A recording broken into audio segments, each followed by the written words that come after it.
Okay, thanks, Munch, for the intro, and thanks for the invitation to speak here.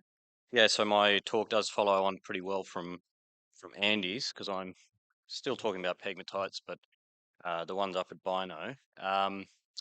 So my name's underlined here just so you know who the speaker is, but this work is really the work of Sam Chalmers, who's a PhD student who's doing this work. So this is sort of the first year of his work. And I'd also acknowledge Core Lithium and NTGS for their support with this project. Okay. So zooming in a bit on the NT map that Andy had, we're up in the north, here near just south of Darwin.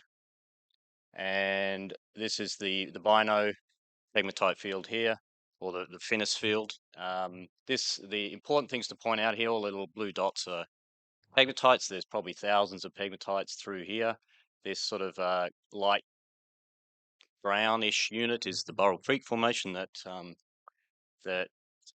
Barry talked about before the break, and the other unit of interest is this unit there, which is the Two Sisters granite, and that's a perlimus granite that historically has been considered the source of these pegmatites, and they're sort of running in northeasternly structures up through here. So zooming on that, this is a map from 15 years ago, and each of these things that say tin or tantalum are each a pegmatite. And it's just a good illustration of how our view of commodities changes, because no one really cares that much about tin tantalum at the moment. They care about lithium. So each of these is probably a lithium prospect these days. Right, but they're not all mineralized. Um, uh, just a bit more about the field. Probably a lot of you would have know about this, but this is Core Lithium's main operation up here. This is that little pit here. Is this pit? That's the Grants pit, which, as Andy said, they finished mining a couple of years ago and finished processing the ore last year. That's the back of the pit there. You can see the pegmatite, that thin little white vein. And as it came into this zone here, it blows out to 30 meters plus of spodumene bearing pegmatite. That's what they mined.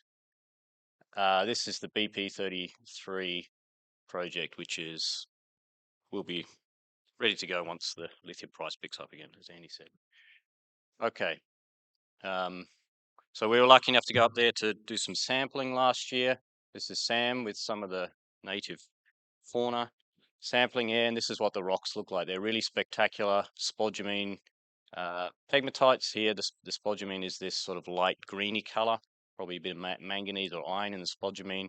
We get this squee texture, which is this spodumene quartz intergrowth in places. In other places, we get these nice big bladed spodumene with albite quartz around. And by the way, just to point out that where the tip of that pen is here, you can see a little blue dot. That's a nice apatite grain, which for our purposes is really good because apatite's a key mineral for geochronology. So the focus of this work, at least at this first stage, was geochronology. That was in the title of the talk, and the reason for that is to try and test some of these models for how pegmatites form. There's a spatial association with the granite, but there should be a temporal association as well if they're generated from the granite. So that was sort of our first pass to see how that holds together, and then from that we can try to test some of the models of how these pegmatites form. All right. Okay. So this is just to show where we got samples from. Again, the grants operation is up here, and these are the various pegmatites that we collected all the way down the belt. Most of them mineralized, some of them not mineralized, and they're the ones that Sam has been working on to get the age dating of. All right, so just put in context about Bino. I'm sure many of you know this, but it's probably important to put this into context here. We know that's proven lithium prospectivity. They've already been mining there. In fact, it was the only lithium mine in Australia outside of Western Australia. And so that's kind of interesting from understanding a genetic point of view. It's probably quite different from the Archean lithium LCT pegmatites in WA. Here we have, so these are Proterozoic rocks, and they're hosted by plastics metasedimentary rocks.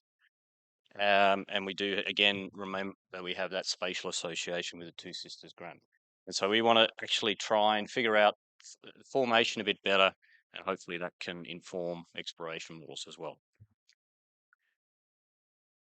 Right, so the two sort of, let's say, simplified models for how we think LCT pegmatites form is sort of shown here from this review paper by McCafferty and Jowett. The first one is the classic standard model where you have a highly fractionated granite pluton, and at some point it releases this residual volatile rich fluorine, boron, lithium, water rich melt out of the pluton with sharp geothermal gradients, and as that moves out through here, perhaps along the shear zone or a structure, we get the most fractionated melts, which are these LCT pegmatites forming somewhere out here.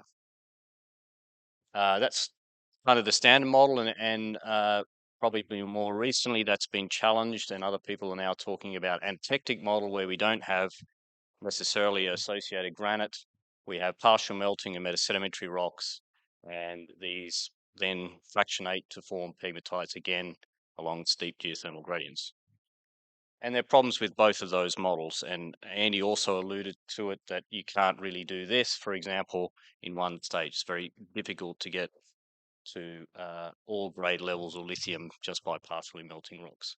Likewise, it's very difficult to fractionate a granite to that level to get to those extreme lithium as well as tantalum and cesium concentrations. But from a first point of view, we can test these models quite simply with geochronology, because if our pegmatites are the same age as our host granite, then that would support this model. If our granite and our pegmatites are a different age, then maybe this doesn't hold up so well. Maybe it's something more like this. Hence why we took on a geochronology campaign on these rocks. Right, this is what exists in terms of age dating in the area. So the axis along the bottom here, this is 1900 million years ago down to 1600 million years ago. The Two Sisters granite is fairly well dated. That's up here at around 1860 to 1840 million years ago. There are some argon-argon ages from the Frater report on muscovite from some of the pegmatites that are coming in here, 1720 to 1680. But that's argon-argon. We know that's a cooling age. So we know that pegmatites have to be that age or older. So we don't really know exactly how much older. There's a couple of a few other ages here: cassiterite uranium lead and tantalite uranium lead that are coming in similar ages here. But the issue with those, they're 20 odd years old, and when those data were acquired, there weren't standards available for either cassiterite or tantalite.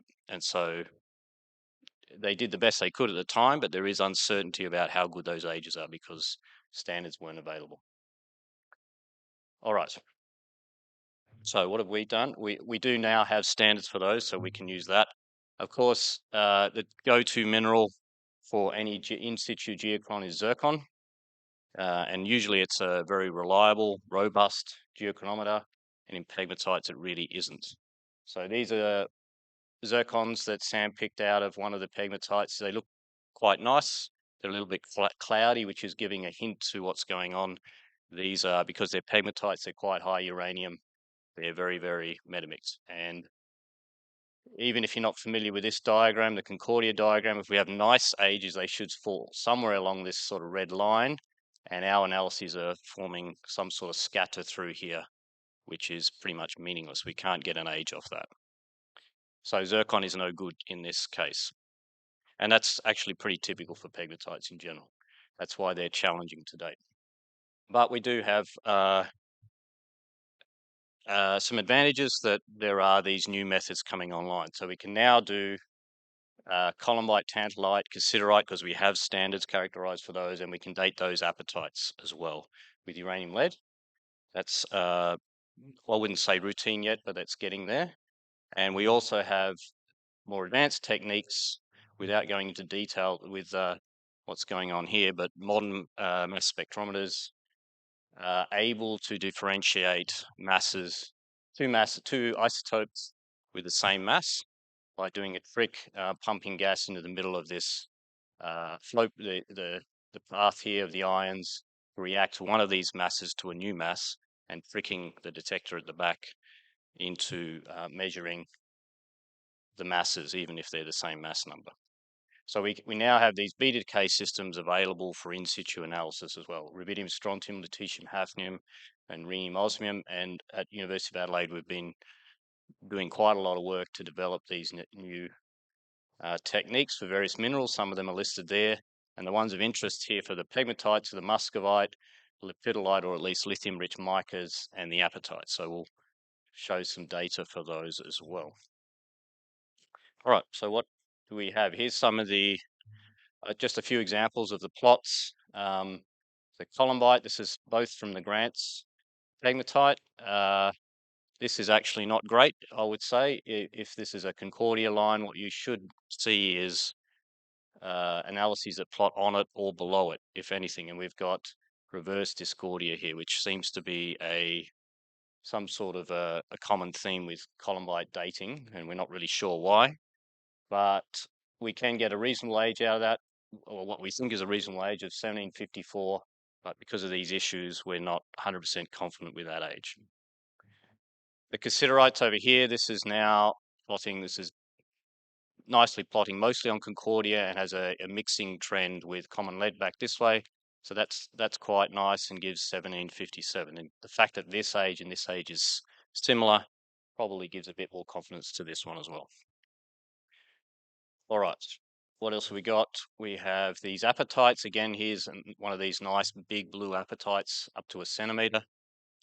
Uranium lead dating, fairly straightforward. This is this particular sample here, a bit of scatter here, but we can get from a common lead sort of intercept down to the lower intercept, and we get an age around 1700 on that one for uranium lead. And we can also do the lutetium hafnium, which is probably more robust in terms of it representing a crystallization age. They think the closure temperature is around 600, which is probably above the crystallization temperature of the pegmatites. Nice isochrons here, and we're getting 1740, 1750 sort of ages here. All right, so what does that look like if we go back to this diagram here, start filling it in with our new ages? Let's start with the uranium lead, cassiterite, and columbite, tantalite. They plot here. Some fairly large uncertainties here, partly because of those spread along the Concordia, for example, but fairly consistently coming in around the 1740 to 1760 age. And a little bit older than these guys, so perhaps there is a slight matrix problem with those earlier ages. Here's our apatite ages. Firstly, in green here, we've got the uranium lead ages for 2 samples coming in at about 1700, 1680. Again, similar to these previous argon-argon ages, but the lutetium hafnium ages, which we think are a good measure of the crystallization age, coming in here. And these are better uncertainties because we think they're better behaved overall, but they're matching pretty well with the cassiterite and columbite ages. We also did a bunch of mica ages, which I haven't shown you the data for, but that's where they plot. So lots of different pegmatites. These are the big coarse grain micas that come out, and they're all coming in fairly young, somewhere below 1700, again in the range of the argon-argon and the uranium lead apatite ages. Okay, so we've filled up that time plot pretty well. And I guess the obvious thing that stands out is there's the age of the granite, there's the age of the pegmatites. They're 100 million years younger than the granite. We also did, well, Sam also did some monazites. We tried to get a bit of some additional data on the granites. So he picked out monazites from a couple of phases of the granite, a biotite phase and a pegmatitic phase. And we're just showing histograms here. Basically, the monazites were very concordant, fell on the uranium lead concorder line very well, but they smeared along it over a range. And that's what we're seeing here. There's a whole range of ages somewhere between 1850 and even 1750. And so that's sort of in here, and that fills that gap in there. So it's becoming a fairly complicated story now. All right, what does it mean if we think about this in terms of temperatures in a very simplistic sense? We know the granite's forming somewhere 800, 700 degrees. This monazite spread of ages from where this is seen elsewhere in the world, similar sort of phenomena that's been attributed to in situ recrystallization or dissolution recrystallization sort of in this temperature range, maybe around 500. So we're suggesting maybe this is a sort of a process going on during just post granite formation at fairly high temperature. The pegmatites we think are around 500 to 400. That's based on lots of estimates for LCT pegmatites globally. And then these ages down here are sort of, they're reflecting the closure temperature of these systems, the uranium lead apatite or the rubidium, strontium and mica, so somewhere around 350 or lower. So it looks like we've got 200 million years of this system perhaps cooling from 800, 700 degrees down to 350 million years. It doesn't look like we've got a system that has big, strong geothermal gradients across the field when the pegmatites were forming. All right, so back to this model. I think neither of them work. This one, it's not really feasible, I think, to suspect or to suggest that you have a fractionated granite that forms, and then you have these residual, highly fractionated liquids sitting around for 100 million years before they get injected into the country rocks. So either there's another granite we don't know about, which is possible, but it's unlikely that Two Sisters granite is the direct source for these pegmatites. And this one, perhaps we're seeing some version of the anatectic model here, but it's as Andy pointed out, it's not a simple melt it and you can make these pegmatites. And probably what's going on, the way to think about this is there is a long-lived geological history here we have to consider, the whole system over 200 million years leading to the formation of these pegmatites. And that's kind of the next step is to try and fill in that geological history over this window of time to understand exactly how these pegmatites came to be. All right, so don't have any definitive answers here yet, but certainly we can say that these sort of simple models, and maybe it's not a surprise, they're probably too simplistic to explain the whole story here. All right, and so I'll leave it there. So this is with this quote, I think it came from the Maine Mineralogical Museum, which has a fantastic pegmatite display, and I think this is quite a nice quote to describe pegmatites and their complexity. And hopefully, as we keep going on this, we'll be able to sort out the story, at least for Bino. Okay, that's it.